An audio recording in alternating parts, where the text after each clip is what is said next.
We got a cheater and we got lawsuits. This one's gonna be juicy. This one was first posted December 15th, 2024. I don't know where to begin, but I guess there's no easy way to say this. This is the worst thing that has ever happened to me. I'm 30 years old. I work from home as a software developer. My wife, Emily, is 28. She's very beautiful. She's a hair and makeup artist. She's incredibly talented at what she does. She mostly works with brides and bridal parties, but over the last couple of years, her career has really taken off. A lot of that success is thanks to John, who owns a really popular local wedding venue. John has been a huge connection for her. Through him, she's gotten work with photographers, local advertising agencies, and even a few small modeling gigs. She's even modeled in some local ads herself. John is in his 40s, married with 3 kids, and his wife is very pretty for a mom of 3. I guess I get it though, my wife is younger and way better looking. Does your wife cheat with John? My spidey senses! I think that's what's happening here. Our marriage has been great as far as I know. Emily and I have been together since high school. We're still best friends. We have regular date nights, an active and exciting sex life, and she's always been thoughtful and caring. I never doubted her love for me.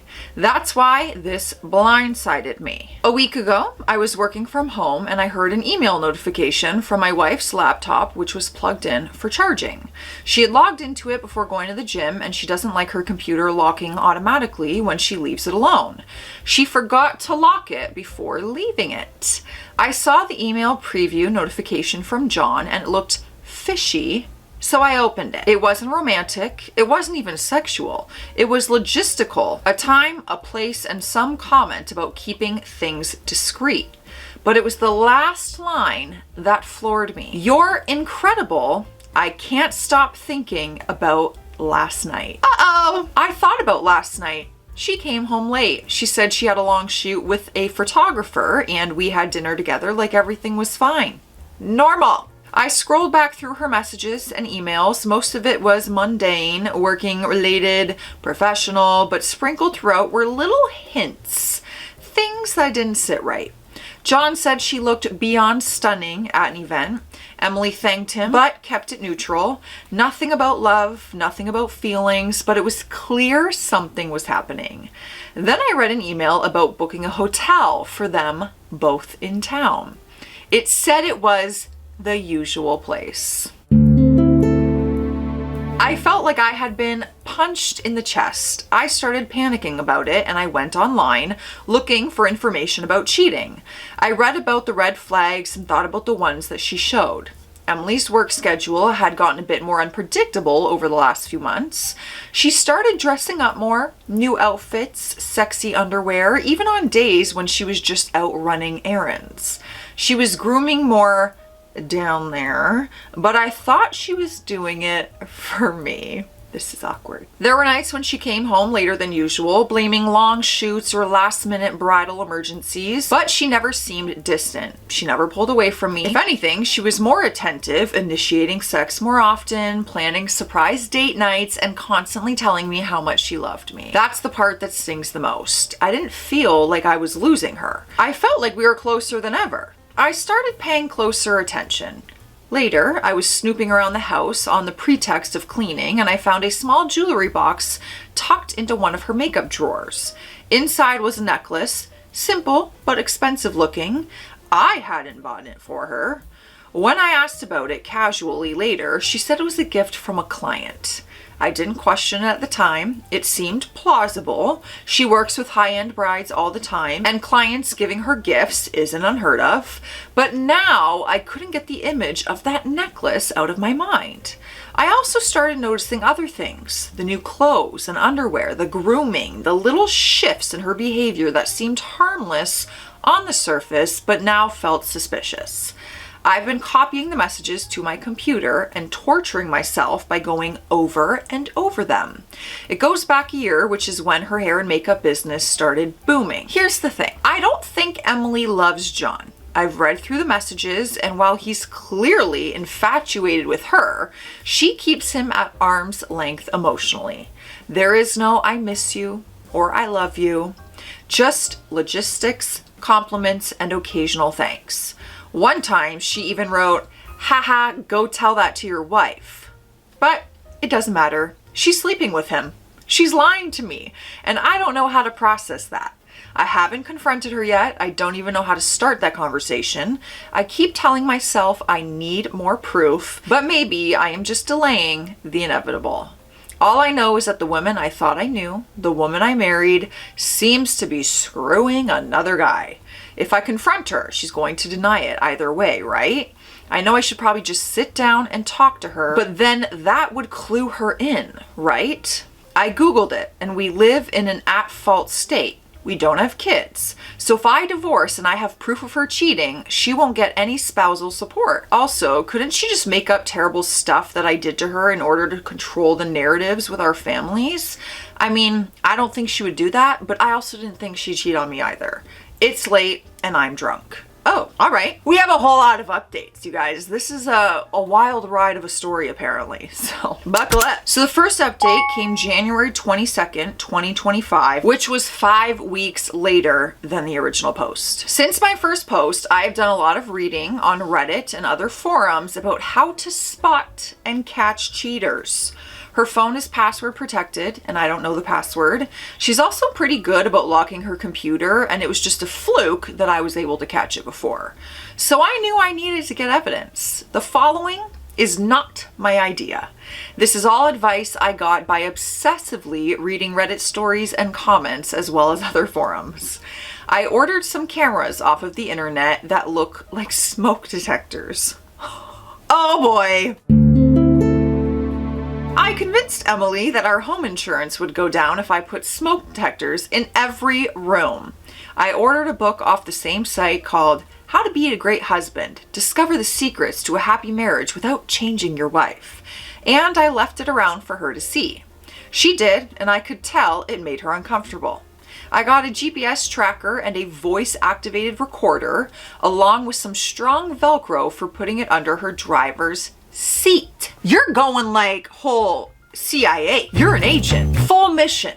The whole thing. I wish I was a part of it. Hire me. I'll do it for free. Don't even hire me. Just invite me. Unfortunately, you have to subscribe to a service to use the tracker, but I figure I won't be subscribed to it very long.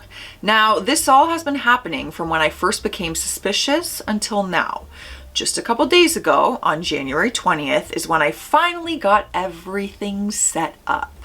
When I got the VAR, that means the voice audio recorder, I tested it by hiding it in the table centerpiece, and I sat Emily down and I asked her some questions. Honey, I am doing a personal inventory to try to be a better husband and partner. To the end, I wanted to ask you some very serious questions, and I want some serious answers. Do you feel I have ever abused you in our marriage? Do you feel I've ever cheated on you in our marriage? Is there anything you feel I could do to improve myself as a husband? Again, I ripped this off of a comment I read on a cheating story on Reddit. I did not come up with this. To the first question, she says no, of course not. To the second, she seemed reluctant, but answered no. To the third one, she said she wished that we would make love more. We've fallen off quite a lot since I got suspicious, for obvious reasons, but I tried to initiate a couple of times just to keep her complacent. My heart is not in it when we do it, and I think that she can tell. I asked these questions so that she couldn't make up stuff about me abusing her or cheating on her later on. I don't think she would make up lies about me, but I didn't think she would cheat on me either, so I don't know the woman anymore. The VAR got it all. I transferred the recording to my cloud. I put electrical tape over the display of the VAR so there wouldn't be a glow under her seat at night, and I plugged some cheap wired earbuds into the jack of the VAR and then snipped it off at the plug so that the VAR wouldn't make any noise. Now we're rolling back the clock to Christmas. On Christmas, we spent every day with her family. It was their turn. Her sister was there with her husband and kid, as well as her parents. We were at her parents' house. It was just an hour away. My parents live a couple states over. On Christmas Eve, she got a gift bag delivered to her. I didn't see who dropped it off. My mother-in-law said it was some teenager. The gift bag said, "To Emily from Santa." At first, she thought it was from me, I think. I assured her it wasn't. It was a gold bracelet. Apparently, it was pretty nice. Her mom and her sister oohed and awed over it. When asked where it came from, she said it probably came from a bridal party that was getting married on the 28th, who wanted to reward her for giving a group discount and doing it last minute. On Christmas, they're gonna hand deliver you a gold bracelet? I don't think so. She told us that they said that she could expect a bonus. Yeah, it's ridiculous, but I nodded my head. Mother-in-law and father-in-law sort of followed my lead like it was no big deal. Let me be clear that I knew it was from John. The bridal party would have signed their names, not written from Santa. Emily must think I'm dumb to fall for that. I just got angry at that moment that she had such little respect for me, so I excused myself to the restroom. Later on, I saw her in the backyard on her phone. She seemed angry and was gesturing wildly. I figured she was reading John the Riot Act for almost exposing their affair.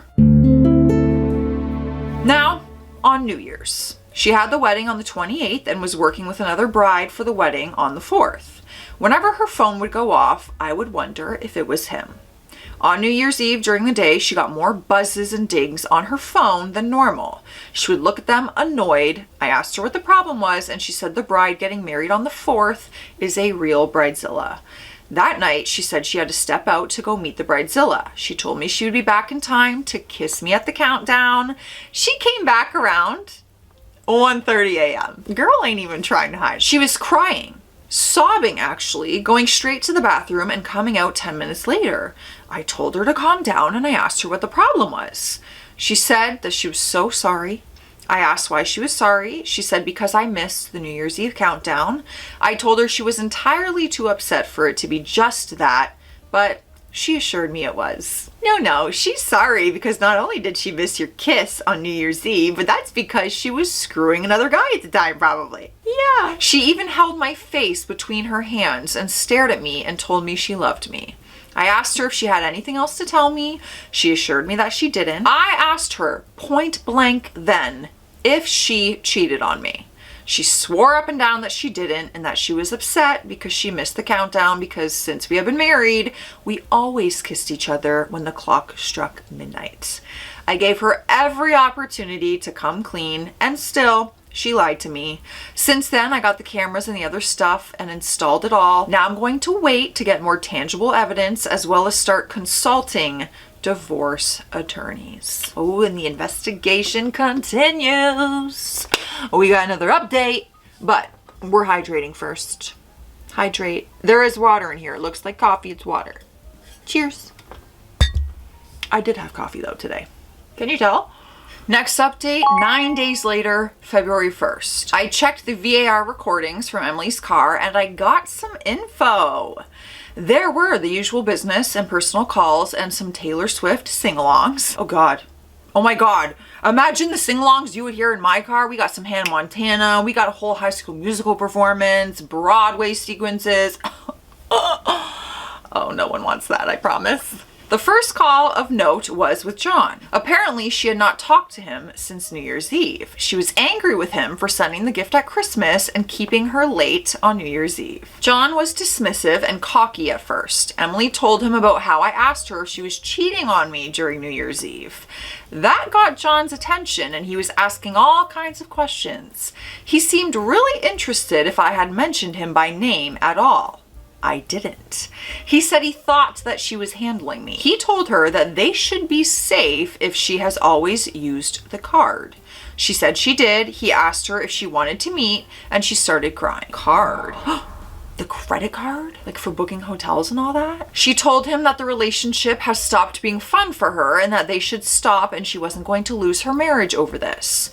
Too late, honey. He told her that she should just keep lying to me. He seemed really worried about his wife finding out. Oh, she will, a-hole. He told her not to call him again on his phone and that they will talk the next time they meet.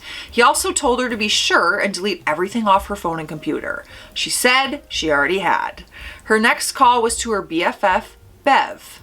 Bev knows about the affair and my wife was crying. Emily told Bev about New Year's Eve and she thinks I suspect something. And Bev told her to keep lying to me, but also told her she should probably end her affair because I would definitely divorce her if I found out or if she confesses. Emily said she's in the process of ending her affair with John. I always considered Bev a mutual friend. I've met her husband. We've been out on a couple of dates, like couples dates, like double dates. He is going to get a message from me outlining his wife's liberal views on infidelity, as well as a link to the recording of her phone call. I'll make sure I check with my lawyer first. Interested in both men and women's views on this. How would you feel if you knew your spouse was actively encouraging their friend to hide their infidelity and talking about how is it with their cheating friend? Should I be pissed at her? I did some web searching and anonymous asking around on social media, and on the advice of stuff I got here with Reddit, met with what I think are the 3 best family law attorneys in my area. I had official consultations with them. I did this so that 2 of them wouldn't be able to take my wife's case because of conflict of interest. This operation is getting intense. It's thickening. The plot is getting thick. What they didn't tell me in those Reddit comments and posts is that the really good family law attorneys do not do free consultations. They charge you for them and then some prorate the charges towards your bill if you select them to represent you. So I ended up spending $1,600 for all that. Just FYI, I'm not super rich. We have a lot of money saved up, but I don't want to tip her off by touching that. My wife's business is doing really well, but she has the what's mine is mine and what's yours is yours attitude when it comes to paychecks, and I didn't mind until now. I make 6 figures as a senior developer, and we don't have a mortgage or rent payment. When my mom passed, my dad moved down to Florida to the Villages. He let us stay in his house rent-free. It's already paid for. I say this because my dad is taking out a HELOC on the home to help me pay for the divorce attorney. HELOC? I don't know what the hell that means. I'm going to call it HELOC. HELOC. A really good divorce attorney is very expensive, I have learned. The plan is to refinance it in my name after the divorce is over. Meanwhile, I'll be making the payments by writing checks to my dad. The HELOC is still pending, so I'm paying with a credit card that I took out for this occasion. I'm pretty much certain my credit score will be shot to hell after this. Rest in peace to your credit score. I talked to my divorce attorney and gave her the recordings, and she said that it was good evidence. I told her about how Emily is ending it with John and about the card that John mentioned. She told me to take a picture of the card if I can find it and send it to her. I asked her if it was legal to do that, and she said yes, because it's accessible within shared marital property. She is going to subpoena the card statements. As far as Emily ending it with John goes, my lawyer said maybe, but don't count on it. I don't think she's done with John. This story is too long for her to be done with John. There's a lot more updates. My attorney also told me the same that y'all told me, and that's that I need to hire a PI. A private investigator. You're looking at her. Let me do it. She told me she had a good one. I told her I already had all of this evidence, and she said that evidence and testimony from a PI carry more weight with the court because a PI knows how to get admissible evidence legally and is impartial. She told me her goal is to get enough evidence so that any attorney my wife gets would settle rather than go to trial because she subpoenaed John and John would be exposed too. She told me she wouldn't be surprised if John paid for my wife's attorney, which would be a dumb idea for her because that attorney would mainly have John's best interest in mind. But since he's paying for everything else, she'd probably go for it. I'll be meeting with the PI on Monday. Meanwhile, Emily is love bombing me. She's telling me how great I am and how much she appreciates me and how lucky she is. That's because her and John are fighting. She's talking about starting a family before she's 30. Not with me, you're not. She wants us to go on a long romantic trip that she's planning on paying for with her money. With John's card, probably. His words, not mine. I want to scream at her and tell her I would rather slam my wiener in a car door, but I have to keep playing nice for now. My attorney told me to get into counseling. I will. I think I need to. I just want to run away from her and towards her at the same time. Does that sound stupid? Am I going crazy? Well, you might be going crazy because this is a lot, but it doesn't sound stupid. You love her. She's your wife. You want her close, but you also want her nowhere near you. Next update came 17 days later, February 18th. I got an STI test a couple weeks ago. It's negative, but my doctor gave me the HPV vaccine because it wouldn't be detected by the tests. He said if I've been exposed, it could take a couple years to show up. So he told me to check my you-know-what for warts for the next several years. I didn't even think about this part of the whole thing, but yeah. So good news, I have a new hobby now. That's not funny. It turns out that in my state, you can't record someone one-sidedly unless you are involved in the conversations. So the conversations between Emily and Bev and Emily and John are illegal, and I broke the law. Since I have attorney-client privilege and she's the only one I sent them to, I'm good, but I have to delete them. The emails I downloaded are still evidence though, so we have good evidence there. I suppose the recordings served their purpose in that I know for sure about the affair. On the advice of my attorney, I hired the PI that she suggested. I gave him the info for the GPS tracker on Emily's car. He said that after hearing my story, including details that I didn't share here, he decided he was going to follow John rather than my wife. I would pay to be on that ride along. It didn't make sense to me at the time, but he said that it sounded like John was more into my wife than she was with him. So John would probably be the one initiating contact rather than Emily. I figured, oh well, he's the pro, not me. He assured me that he's seen cases like mine before where the spouse was not serious, but just looking for some fun on the side, and because of the withholding of attention, it causes the affair partner to double down on the relationship and pursue more. He said women don't like needy men and men don't like needy mistresses.